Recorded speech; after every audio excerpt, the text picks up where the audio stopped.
require a minimum amount of simple maintenance procedures. یہ نہیں کہ ہر دوسرے دن اس کو مینٹین کروانا پڑ رہا ہے.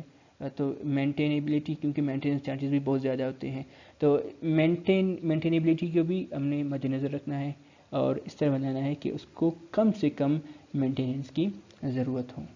تو یہ 4 بنیادی آبجیکٹیوز ہیں اسٹرکچرل ڈیزائن کے.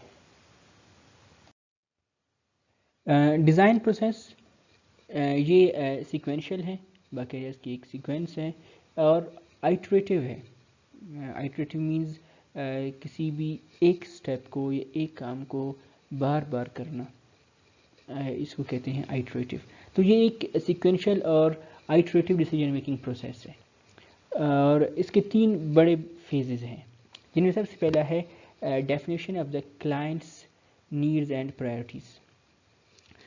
سب سے پہلی بات یہ ہے کہ کلائنٹ کے جو ریکوائرمنٹس ہیں، جو نیڈز ہیں اور وہ اس کی کیا اپنی پرائرٹیز ہیں، ان کو پہلے معلوم کرنا. اور وہ کیونکہ ایک کلائنٹ اگر اس نے کوئی اسٹرکچر بلڈ کرنا ہے، کوئی اسٹرکچر بنوانا ہے، تو وہ اس کے جو انٹینڈڈ یوز ہے، اس کے جو ریکوائرمنٹس ہیں، وہ آ کے ان کو ڈیفائن کرے گا، بتائے گا کہ یہ میری ضروریات ہیں. تو ان میں سب سے پہلا یہ ہے کہ فنکشنل ریکوائرمنٹ، کہ وہ کس پرپز کے لیے اس کو بنوا رہا ہے، اس کی فنکشن. اور اس کے بعد اس کی ایستھیٹکس. ایستھیٹک ریکوائرمنٹ بھی ضروری ہے، کیونکہ ایستھیٹکس یا خوبصورتی ہم کہہ سکتے ہیں اس کو سادہ الفاظ میں، کہ کوئی بھی اسٹرکچر ہو، بلڈنگ کو لے لیں تو ایک بلڈنگ وہ دکھنے میں بھی اچھا لگے. اگر وہ دکھنے میں برا ہوگا، وہ جتنی بھی اچھی بلڈنگ ہے، اگر وہ دکھنے میں صحیح نہیں لگ رہا یا خوبصورت نہیں لگ رہا تو وہ قابل قبول نہیں ہوتا. اور اس کے بعد یہ ہے کہ جو بھی کلائنٹ کا بجٹ اویلیبل ہے، اس بجٹ کے اندر رہ کر اس کی ان ضروریات کو پوری کرنا. سو یہ ہے کلائنٹ کی نیڈ اور پرائرٹیز کو سمجھنا اور ان کو باقاعدہ صحیح طریقے سے ان کو ڈیفائن کرنا. اس کے بعد پھر ڈیولپمنٹ آف پروجیکٹ کانسیپٹ. جب ہمیں معلوم ہو گیا کہ کلائنٹ کی کیا ریکوائرمنٹس ہیں، پھر اس کے مطابق مختلف لے آؤٹس پروپوز کیا جاتا ہے. 2-3 الٹرنیٹیوز، اور ہر لے آؤٹ کے لیے، ہر جو ہمارے پاس اسٹرکچر ہے اس کے لیے اس کے اپنا کاسٹ، اس کی اکانومی بھی نکالی جاتی ہے کہ اس کی اس کنسٹرکشن میں کاسٹ کتنا آئے گا. اور اس کے ساتھ ہم یہ بھی دیکھیں گے کہ کون کون سے ہمارے پاس الٹرنیٹس اویلیبل ہیں. اس میں پھر ہم دیکھیں گے کہ وہ کون سی ان سب اوورال ڈیزائن میں ایک جو سب سے بیسٹ ہوگا، جو کلائنٹ کی نیڈز کو اور اس کے بجٹ کے اندر اس کے ان ضروریات کو وہ سیٹسفائی کرے گا، اور تو اس کو ہم سلیکٹ کریں گے. مثال کے طور پر ہم یہ کہہ سکتے ہیں کہ اسٹرکچرز 2-3 قسم کے ہوتے ہیں: frame structures, moment resisting frame structures, tubular structures. اور ان میں پھر کیونکہ 3 الٹرنیٹس ہیں، ان میں سے ایک الٹرنیٹ کو ہم فکس کر کے اور اس کو سلیکٹ کرتے ہیں اسٹیج 2 میں. اور اسٹیج 3 میں کیا ہے، جو بھی ڈیزائن اسٹیج 2 میں ڈیسائیڈ کیا گیا، اس انڈیویجول سسٹم کو پھر ڈیزائن کیا جاتا ہے. ڈیزائن کے بارے میں ہم نے ابھی پڑھ لیا کہ ڈیزائن کہتے کیا ہیں اور کیسے اس کو ڈیزائن کریں گے. ڈیزائن پروسیس کو تھوڑا سا اور ڈیٹیل سے دیکھیں گے کہ کسی بھی ڈیزائن آفس میں جو انجینئرز ہیں وہ کس طرح، اسٹرکچرل انجینئرز وہ کس طرح اس ڈیزائن پروسیس کو چلاتے ہیں. تو یہ ڈیزائن پروسیس سٹارٹ ہوتا ہے کنسیپچول ڈیزائن سے. اس میں یہ سب سے پہلے کیا ہے کہ پرائمری شیپس سلیکٹ کیے جاتے ہیں اور اسٹرکچرل سسٹمز سلیکٹ کیے جاتے ہیں. ہمارے پاس ایک سے زیادہ اسٹرکچرل سسٹمز اویلیبل ہیں. ہم نے دیکھنا ہوتا ہے کہ گریوٹی سسٹم سلیکٹ کرنا ہے، یا لیٹرل لوڈ ریزسٹنگ سسٹم، یا مومنٹ ریزسٹنگ سسٹم. تو ایک سسٹم یہاں پر ہم نے اپنے ریکوائرمنٹس کے مطابق سلیکٹ کرنا ہے اور شیپس کو بھی سلیکٹ کرنا ہے. اور یہ بہت اہم سٹیپ ہے اوور آل پروجیکٹ کے اوور آل پرفارمنس اور فائنل آؤٹ کم کو یہی افیکٹ کرتا ہے. ایک دفعہ جب اور اسی اسٹیپ میں کنسیپچول ڈیزائن میں کیا ہوتا ہے، آرکیٹیکچرل اور فنکشنل پلانز مکمل طور پر ڈیولپ کیے جاتے ہیں. ایک دفعہ جب اسٹرکچرل سسٹم ڈیفائن ہو جائے in terms of configuration of materials اور ٹائپس آف ایلیمنٹس، پھر اس کے بعد جو نیکسٹ اسٹیپ ہے وہ سسٹم کا یا جو اسٹرکچر ہے اس کی رسپانس چیک کرنا ہے in under all kinds of لوڈنگس.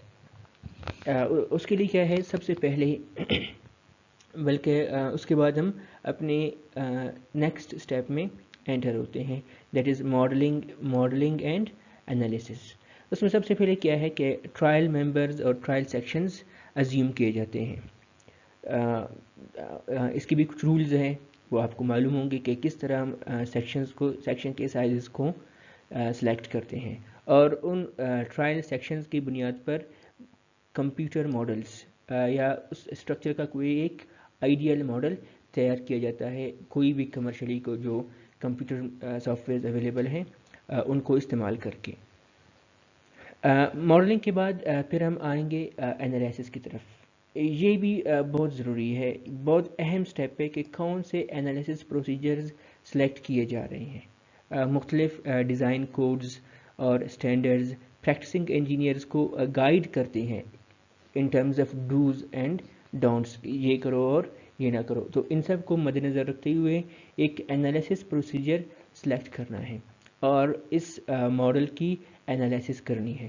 Analysis میں یہ ہوتا ہے کہ جو لوڈز سسٹم کے اوپر لگ رہے ہیں ان کے لحاظ سے ان کے ڈیفارمیشنز، ڈیفلیکشنز اور کریکس وغیرہ وہ ہمیں معلوم ہو جاتے ہیں. That is actually responses of that structure. اچھا، جب رسپانس ہمیں معلوم ہو جائے اسٹرکچر کا تو ہم ممبرس کو ڈیزائن کرتے ہیں. ممبر ڈیزائن مینس کہ وہی جو ٹرائل سیکشنز ہم نے یہاں پر سلیکٹ کیے ہوئے ہیں انہی کو ہم ڈیزائن کرتے ہیں. اگر یہ ڈیزائن ایکسیپٹیبل ہے، جو ہم نے ٹرائل سیکشنز یہاں پر سلیکٹ کیے تھے، اگر وہ ایکسیپٹیبل ہوئے، ایکسیپٹیبل ان سینس کہ آرکیٹیکٹ نے جو آئیڈیالائز کیا ہوا ہے، جو پلان تیار کیا تھا، کہ ان کے مطابق اگر وہ ایکسیپٹیبل ہے تو وی گو فار ڈیٹیلنگ. اگر نہیں ہے then we have to revise those sections. جو کہ ہم نے پہلے بتایا کہ یہ جو ڈیزائن پروسیس ہے یہ آئٹریٹو پروسیس ہے. یہ اس طرح نہیں ہے کہ پہلی مرتبہ جو ممبر سائز سلیکٹ کیا گیا بس وہی عرف آخر ہوا اور اسی کو بس لے کر چلنا ہے. نہیں، ہم نے کیا کرنا ہے کہ اس کو واپس ریوائز کرنا ہے. ان رسپانسز کو دیکھیں گے کہ ان کو کس طرح ان کو بڑھانا ہے یا کم کرنا ہے، ویدر جو بھی ہے.